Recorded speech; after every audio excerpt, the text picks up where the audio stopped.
Welcome to one more edition of Politics Done Right. An American political activist, the editor of Tikkun, a progressive Jewish interfaith magazine based in Berkeley, California, and the rabbi of Beit Tikkun Synagogue in Berkeley. We are with Rabbi Michael Lerner. Rabbi, how are you doing this morning? Pretty good. It's a cold day in Berkeley right now. It'll get warmer later, but right now it's well, I just came back, so I'm walking my dog, so I'm going to take off my mask here. All right.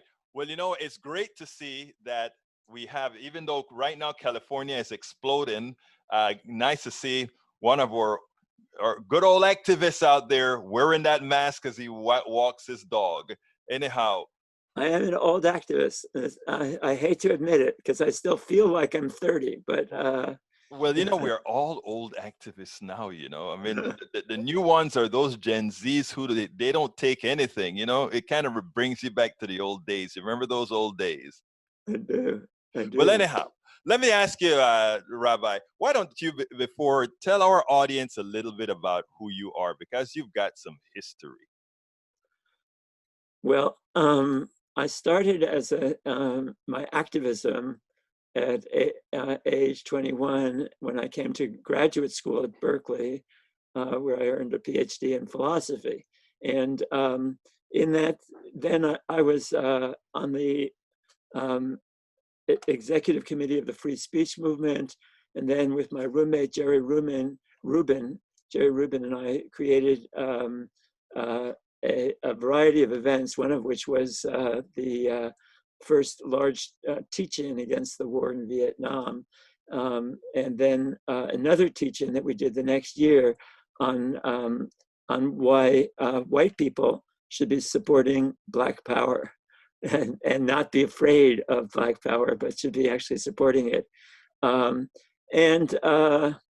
I went on from there to become active in virtually everything in Berkeley until I went to become a visiting assistant professor of philosophy at the University of Washington, where I got indicted by the federal government, by the Nixon administration, after I had organized a very large demonstration against the war. And that led to, well, the police attacked that demonstration. It was at the federal courthouse building. And there were hundreds of police. There were a few thousand of us, but hundreds of police suddenly appear and attack us for no ostensible reason, because all we were doing was standing outside the courthouse. We had said to the judges we wanted to go in and do a teach-in about the way that the courts are being used to suppress the anti-war movement. Anyway, the police then started following the demonstrators, throwing tear gas, and by the time the demonstration was over, I mean, the police had thrown enough tear gas to make it impossible for anybody in downtown Seattle to work in their buildings. Everybody had to go home because it was tear gases. Anyway, I got indicted. I was sort of the main figure because I was the professor at the university, and most of the demonstrators were students in my classes. So, and I had the biggest set of classes at the university. So, so I got indicted for the crimes. Listen to this. The crimes were conspiracy to destroy federal property. Why conspiracy? Because I hadn't destroyed any federal property. But they said, well, the paint that was thrown on the courthouse windows and some rocks that were thrown against the courthouse, that was this thing that I supposedly conspired to do. And using the facilities of interstate commerce, in my case, the telephone, with the intent of inciting to riot. Why intent? Because I didn't incite to riot. They didn't have anything. So they said I had the intent on the. Anyway, that trial, which was called the Seattle 7, ended with when the U.S. court, the case against us at the federal courthouse, totally collapsed because under cross-examination, one of the many people who had infiltrated our organization, I mean, it was as today, so then your organization was filled with people who were actually working with the police or FBI or whatever, but pretending to be demonstrators, but then trying to incite others to do so. So one of those people on testifying against us admitted under cross-examination that the FBI had paid for the paint that was thrown on the courthouse. Wow. And that the FBI had brought the rocks, because there are no rocks in downtown Seattle. Right. It's all you know, where were we going to get rocks from? They brought it there. So their case falls apart, and then they decide, the judge, on a lame excuse of us coming into court late, declares a mistrial and sends us to jail for contempt of court. So off I go to Terminal Island Federal Penitentiary.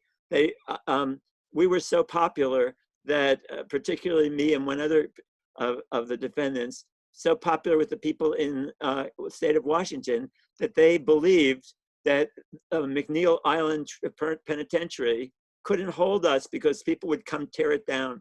So they sent me and Chip Marshall down to Terminal Island Federal Penitentiary in San Pedro, California, down south of LA. And while I'm there, thinking, and this is for a contempt of court, which is supposed to be bailable. Right. But okay, actually, you don't need to hear this whole story. Anyway, that's when J. Edgar Hoover made this statement that Michael Lerner is one of the most dangerous criminals in America, so he shouldn't be allowed to be released even to come to a hearing about the legitimacy of the contempt citation. Anyway, the court didn't listen to him and eventually overturned the contempt citation. And then years later, the federal government dropped the charges because, of course, they had no case. But they succeeded in doing what they tried to do, which was to defeat us. I went on to get a second PhD in clinical psychology, and because I wanted to understand what was happening in the country, in the psychodynamics of people, that was leading them towards the right at a time when their economic interests were with the left. And that led to, amazingly, I was granted an NIMH, National Institute of Mental Health, research study in which I was the principal investigator. And we interviewing people and creating support groups for people to understand what was going on in their lives, and in particular, what was leading them to move to the right. Well, I did that for 10 years or so of research, and with thousands and thousands of people. I wasn't interviewing them all. I had a team of researchers. But what we discovered was something that was very hard for us to believe at first. And that was that actually people were moving to the right, not because they agreed with the politics, but because they felt dissed by the left. They felt put down by the left. Explain, Doctor. Rabbi. Explain what you mean by put down by the left, because those are the same dynamics that's occurring today, and it's something that I like to preach on.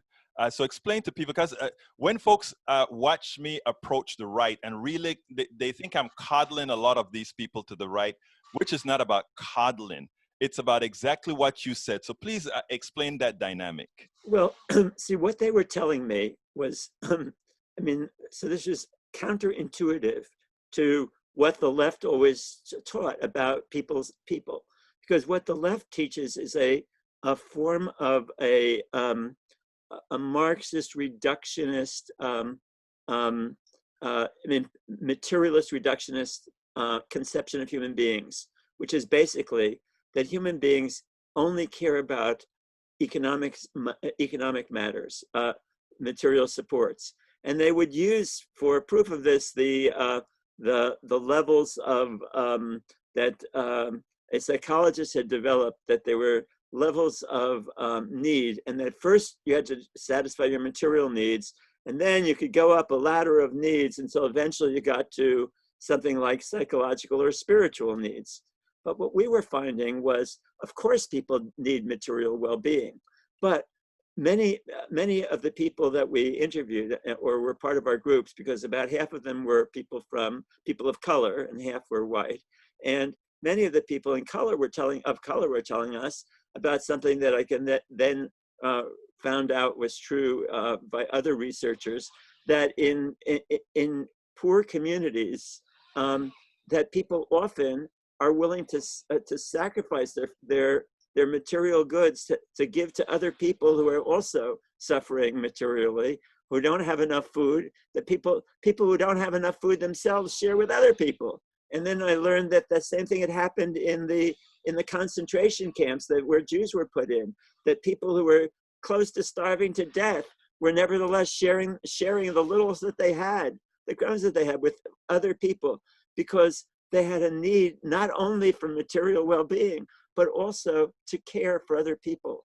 This need to care, and as we explored it further, because one of the things that people kept on telling us was the liberal progressive world.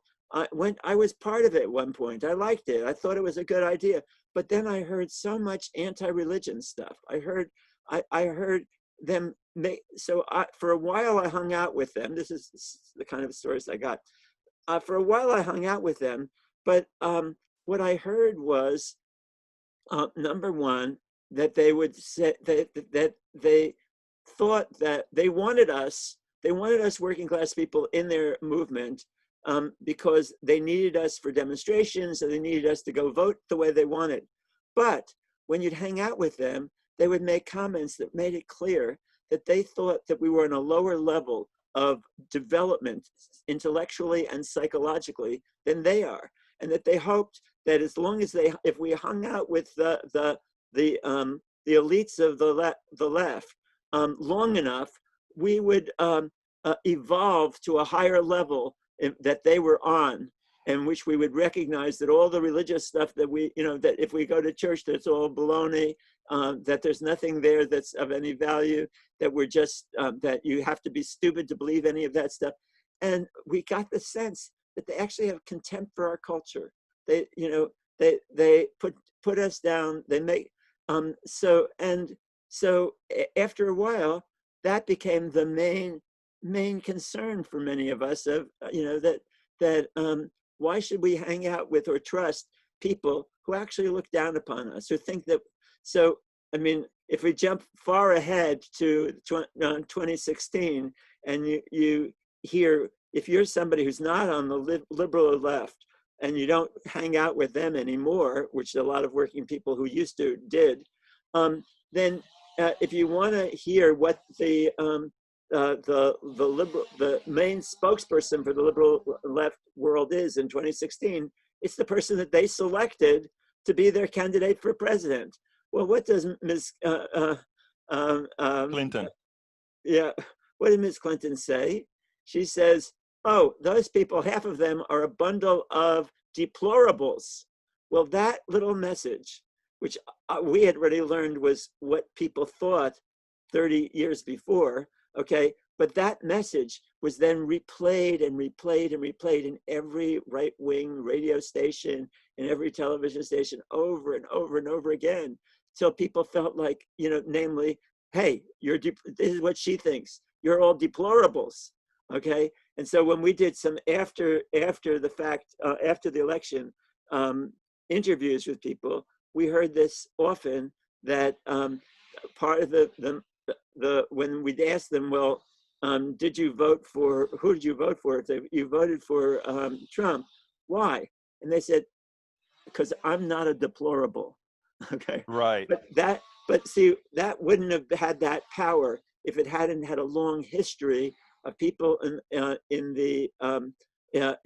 middle income working people having a sense that the people on the liberal world and the left have contempt for them, look down upon them, even though they want us, to demonstrate with them and vote with them.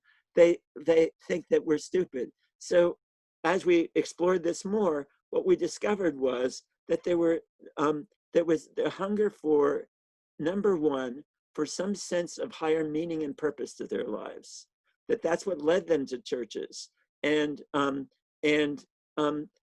the left thought that was ridiculous. That's some part of religious nonsense that has to be discarded.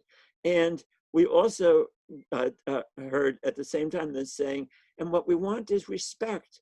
We want to feel that people respect us and think that we're okay.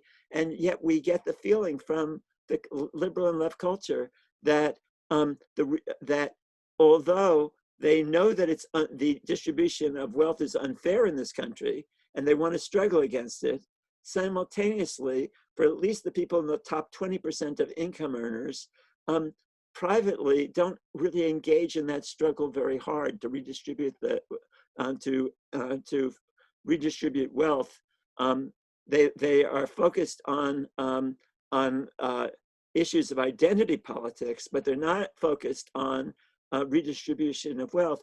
And part of the reason for that is that they actually believe the central self-justificatory message of capitalist society, namely that the inequality and economic well-being, that is both in terms of income and in terms of wealth, is a function of a meritocratic society in which you can make it if you really try. And consequently, if you haven't made it, it's probably because you're not smart enough, or you didn't work hard enough, or something has gone wrong. You screwed up your life. Now, as we studied more and more and more, we came to realize that almost everybody in the society believes in the meritocracy. They believe, now for the top 20% of income earners, that feels good. They say, yay, this is a society that recognizes how terrific I am. So I deserve what I have. But for the other 80% are feeling terrible about themselves, in great pain. And this because they feel that the ways that their life isn't working is purely their own fault. They don't recognize. Let me tell you why I want to stop you there, Rabbi Michael Lerner, because you are almost detailing your new book, called Revolution Love, a political manifesto, heal and transform the world. And the reason I'm saying that, I haven't read the book in its entirety. I just got a chance to scan it through. But the table of contents is interesting. You started off in the first part, transcending the crippling dynamics of oppression. And then there's some things that you're saying now that I think is probative. A world of huge pain, a hunger for love, which has nothing to do in general with those who proclaim to be progressives. That sort of never factors into the thinking. And when you talk about people want to feel more than just economics, that is what you're talking about as well. Then you talk about the fear and domination and love of generosity. You spoke about that when you talked about people, even poor people that have next to nothing, they're willing to provide others. It is sort of intrinsic to humanity. And then toxic self-blaming and powerless. I'm going to add something to that you maybe want to add to the title, and that is of the 80%. Because what you're talking about there is you're saying, wait a minute, the 20% really think the meritocracy is real. The 80% also think the meritocracy is real, and they are failing. But the truth is, it is not that they're failing, is that our system has made them to fail. So please expand on that. Yeah, exactly. You see, the ethos, the central ethos of the capitalist marketplace is look out for number one. Everybody's out for themselves. Nobody will care about you. You've got to do what you can to advance yourself. And wherever you end up in the society, both in terms of your economic well-being, but also in terms of your relationships, is nothing but your own fault. And by the way, this message gets reinforced by a pop psychology or a pop spirituality that says, explain that. That's very important what you just stated there, yeah, sir. the pop psychology and pop spirituality says, you've made your own reality. You create your own reality, and therefore it's up to you. You're on your own to transform your life, and we can help you. Now, look, I'm a psychologist. I'm not just a rabbi. I'm also a psychologist, right? And that's how I study That's all the this reason I stuff. keep saying Dr. Rabbi, because it's like, You am know I what I talking say? to him as a rabbi now, or am I talking to him as a doctor, you know? Okay, I'll tell you something. These 2 PhDs I have, that plus $5 gets me across the Bay Bridge. Talk to me, brother. Talk to me. So, okay. I mean, not that I didn't learn stuff, I did. And I had this great opportunity to study psychodynamics of American society so that I know what I'm talking about, because I didn't make this up in my head. I But you also interviewed. live it. That's the important thing. You also live it. You see it.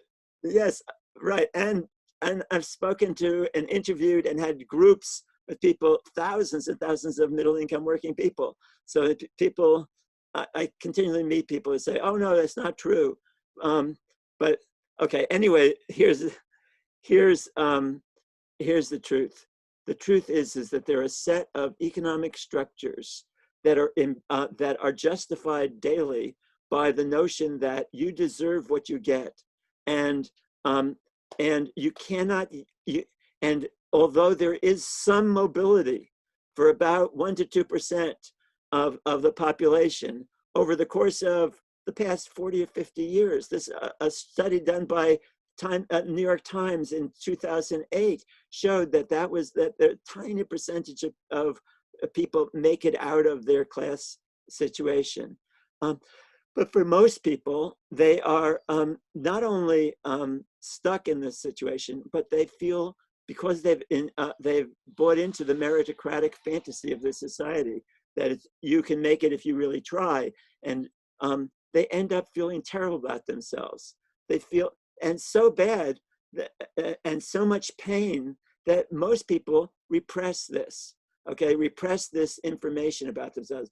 They don't realize how much they're blaming themselves, but they do feel terrible. Now, sometimes it's impossible to avoid it, avoid the self-blaming coming to consciousness. And in that situation, people do anything to push down the pain. They try drugs, they try alcohol, they try right-wing religious communities. I'll get to that in a second. May I add, doctor, yes. In this case, doctor, may yes. I add that even racism is a function of that. Yes, and, absolutely. And that is the reason when I say to friends sometimes that some of my good friends are racist, and they're like, how dare you stay with that person? And I'm like, remember, racism is also a factor of capitalism. Exactly. And that is something that was needed. That was something that was learned, doctor. Now, right. And the reason I broke in here and I wanted to kind of transfer this into overcoming the dictatorship of capitalism, the capitalist marketplace, because that lends into that. Yes. Well, okay. So I want to say one thing about what you just said and then go into. So the one thing I want to say is when people go to right-wing churches, they get something out of it that's real. The right-wing churches tell people, don't blame yourself. It's not your fault. And that has tremendous relief for a lot of people. If your life isn't working, don't blame yourself. Reduce that. Reduce the blame. And that feels so good to people that they're then willing to listen to the second part of the message, which is, it's not your fault. It's the fault of, and this is a universal message. Every country where you find a right wing, this is the same thing.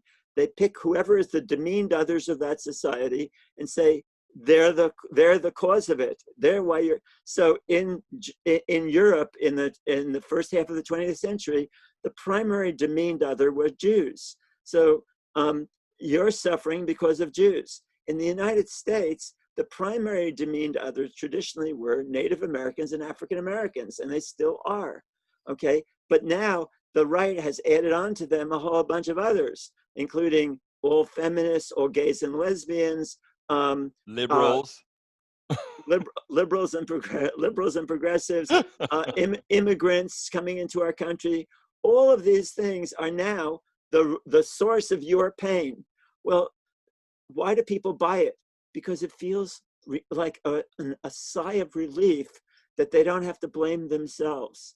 And the great tragedy of the left is because it's ambivalent about struggling against capitalism, it doesn't take on this most important psychological struggle, which is the struggle against self-blame, and to tell people you are not at fault for the pain in your life. Now, as a psychologist, I know that we all contribute somewhat. I wrote a book called Surplus Powerlessness, in which, there's real powerlessness, and then we add a little bit more on our own. That can be cured with therapy. Yes, that's good. But still, the tremendous amount of powerlessness that's out there. And I'll just give a very specific example of that. When people say, okay, I'm doing fine at work, but my relationships aren't working. I come home and my partner isn't really giving in a generous and loving way to me. Or come home, my kids are looking at me and saying, what have you done for me lately, daddy or mommy? They're looking at me as though I'm supposed to deliver for them endless of something, okay, and never satisfied. So people then feel terrible about themselves. Another part of the story of why they feel terrible about themselves is that they feel they're failing in their relationships, or single people who can't find an appropriate partner end up feeling like that they're blaming themselves. They don't understand that the reason why there's so much selfishness in the society is because everybody is indoctrinated by it all day in the world of work. Day in and day out, the ethos of the capitalist marketplace is look out for number one, and everybody's out for themselves. And then if you go home, you turn on the television and the same message is coming to you in every possible form. Almost every sitcom has as its hidden assumption, well, of course, everybody's out to maximize their own advantage without regard to the consequences for other. And even in childhood, they have these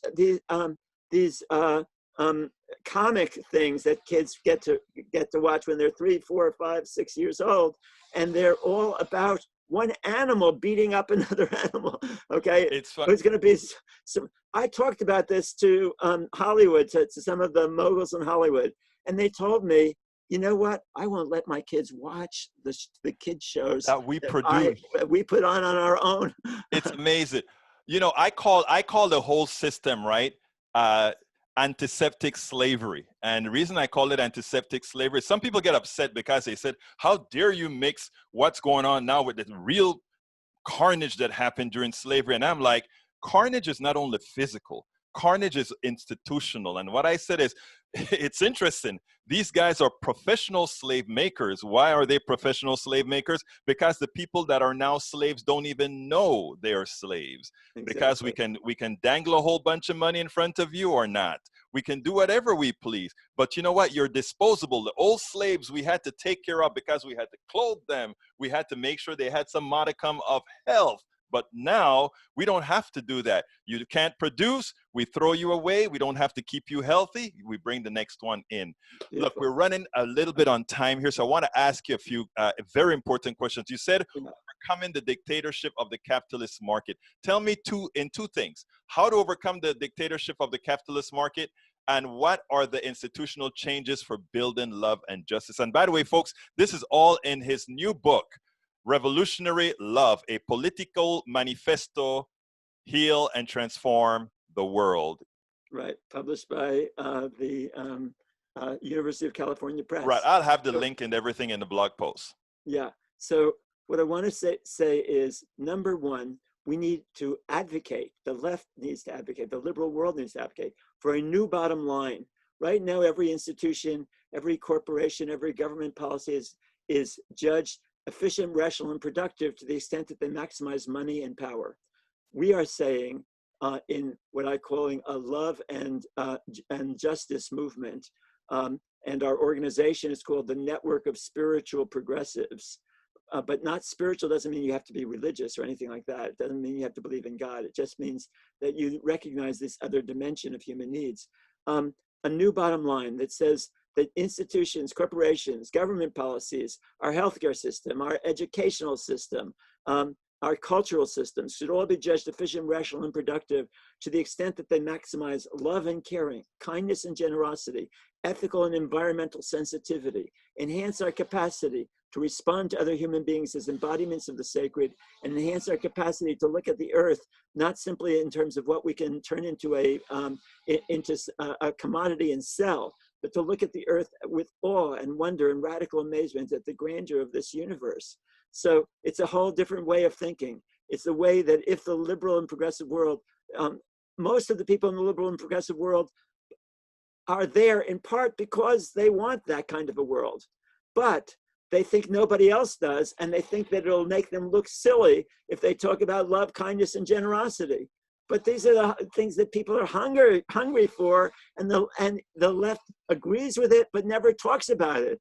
They instead show how tough they are and how their programs are economically work and so forth. Well, I, of course, support the economic needs, but you have to speak at a different level also, this other level. So this is this first part of transforming the society, is that we have to win over a liberal and left to a new way of being, and not just articulating it, but being it. We need a liberal and progressive world that feels caring towards each other, first of all. They don't feel caring towards each other, not just among the different organizations, but even within the same organization. I've been involved for 55 years. I've never once been at a meeting where after the meeting, people were inviting each other over, caring for each other, wanting to know if they're physically okay or they're psychologically okay, caring for other people. That doesn't happen as part of the ethos of the liberal world, whereas it does happen in the right wing, particularly in the right wing churches.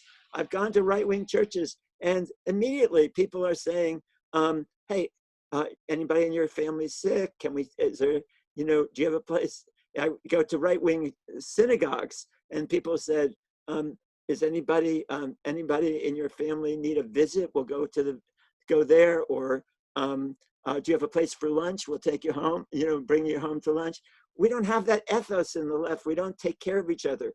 We have these mass demonstrations, but never a time in which people say, okay, we're not going to talk right now. We're going to ask you to talk to each other, get to know other people that you don't know yet.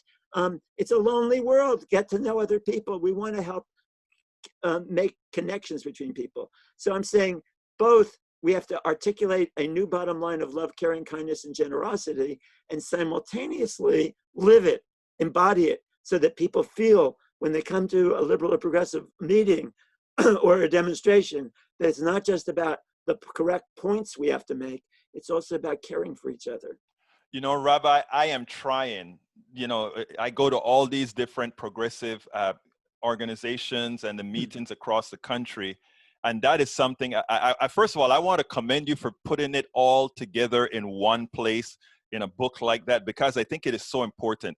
That is something that I feel many of us sort of on the fringe within the movement are trying to embody. But I think you've come together and put it all in words, something that we try to do and express to others when we are approaching the other side and saying that is the reason we don't have them. Because if we promoted what you're talking about along with the policies we support, there is absolutely no way we are not the ones where people want to gravitate towards.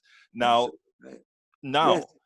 Let's then close out with one particular issue, a guide, and we have to shorten this one out. A guide for how progressives can transform July 4th into Interdependence Day. Give me like a 3, 4, 5-liner. Okay, it's very simple. If we want to make fundamental changes, and in my book, I talk about an environmental and social responsibility amendment to the US Constitution that would, amongst other things, require that every corporation get a new corporate charter every 5 years that they could only get if they could prove a satisfactory history of environmental and social responsibility to a jury of ordinary citizens getting testimony from people all over the world about that corporation. I've got lots of other concrete things in case people are thinking, oh, he's just talking about love. No, I also have a very radical program that goes far beyond what most of the left talks about. But to get there, we need a whole different ethos of caring. Now, one way to show that we're not on a higher plane, is let's take July 4th.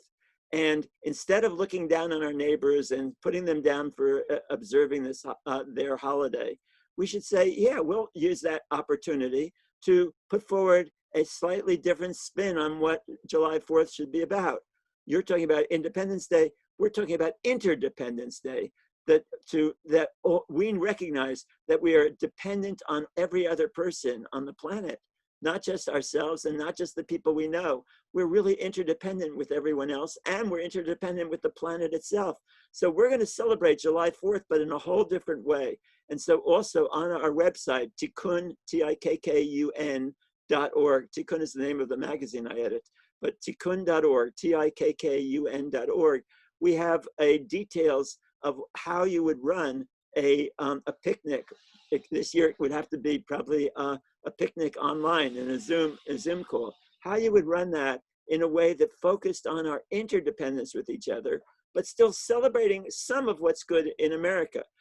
We don't have to put down everything about the United States to be able to be loyal to our progressive ideas. We can also recognize that there was an advance in allowing some limited democracy for some white people that then got extended slowly and slowly and slowly to some other people, first to men and then first to women and then now to African Americans. And yes, we know the right is doing everything it can to stop people from voting and undermining that, but still there were things won.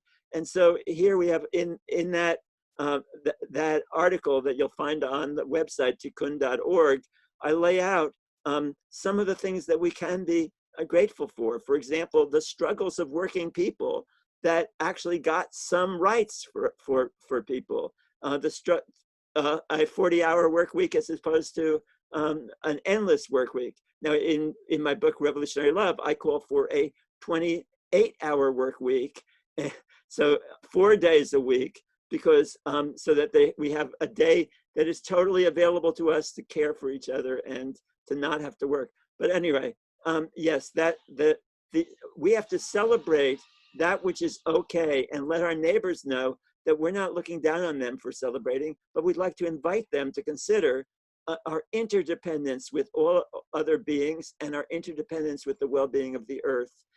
And so take that day and make it, transform its meaning in the ways that you'll read if you go to that website. I'll post that on Dr. Rabbi Michael Lerner. It has been my pleasure. There's so much information in that head of yours. We're going to have you back again so that we can extend on that. So it's been my pleasure to have you. Thank you so much. It's fantastic to meet such an ally, because we clearly are on the same wavelength. Thank you, Doctor. God bless you. I'm Egberto Willies, host of Politics Done Right, an independent news program. I post several news videos of interest every day. I ask you so kindly to subscribe to my channel, and please leave me some comments. Thank you very much.